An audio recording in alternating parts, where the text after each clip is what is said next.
m'appelle Pierre Rouchon et mon domaine d'activité est la théorie et le contrôle des systèmes classiques et aussi quantiques.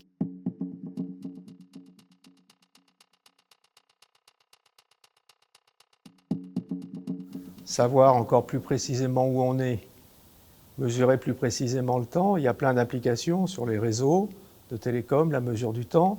Sur savoir où on est, c'est tous les systèmes de positionnement. Et pour ces systèmes-là, il me semble qu'on fait toujours des progrès et utiliser des états quantiques un peu bizarres pour augmenter la précision des mesures, c'est quelque chose d'intéressant. Et les applications, ça sera utilisé partout. Donc ça, c'est le premier truc. Le deuxième point, je pense, c'est au niveau de ce qu'on appelle le calculateur quantique et résoudre le problème à n-corps. C'est le problème où on met en réseau, en 3D, plusieurs petits systèmes quantiques. D'accord, hein, si on prend des systèmes quantiques à deux niveaux, on en met 10 selon l'axe X, 10 selon l'axe Z et 10 selon l'axe Y. Donc ça fait 10 par 10 par 10, ça fait 1000. Ça fait que vous êtes dans un espace de puissance 2 puissance 1000. Simuler un système quantique comme ça, c'est le problème à n-corps, c'est impossible sur une machine classique. C'est même pas la peine, il n'y a pas d'algorithme, on ne peut pas le simuler.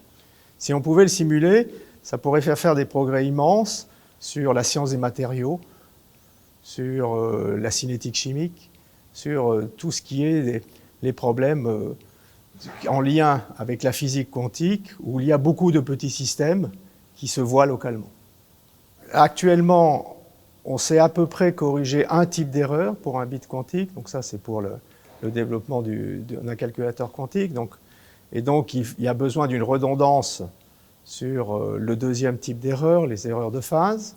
Donc ça, c'est la première chose. Donc ça, c'est des choses qui sont en cours de développement dans des startups. Et l'étape prochaine, c'est de corriger automatiquement les deux erreurs de façon à avoir un qubit physique de bien meilleure qualité et pour lequel on n'aurait que quelques étapes de correction quantique, mais très limitées, en fait, pour pouvoir passer à l'échelle.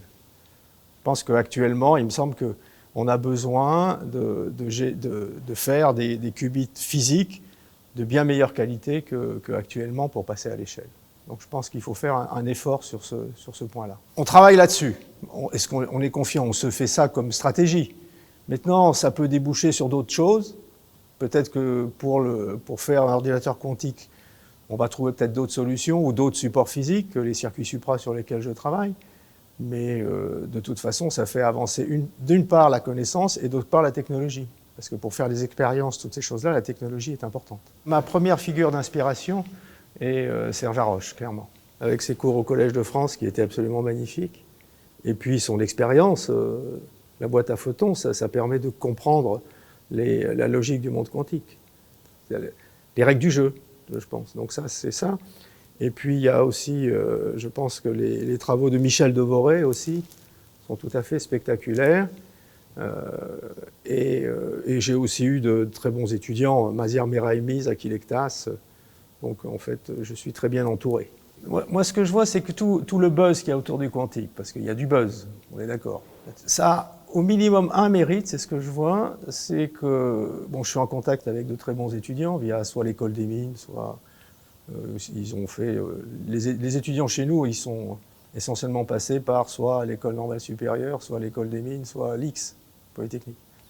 Ça permet de les attacher en France, ces gens-là. Ils ne partent pas à l'étranger avec ce qu'on est en train de développer. Et donc, ils sont en contact avec la technologie, ils développent leurs compétences là-dedans, et ça permet de garder une certaine autonomie stratégique sur ces technologies en cours de développement.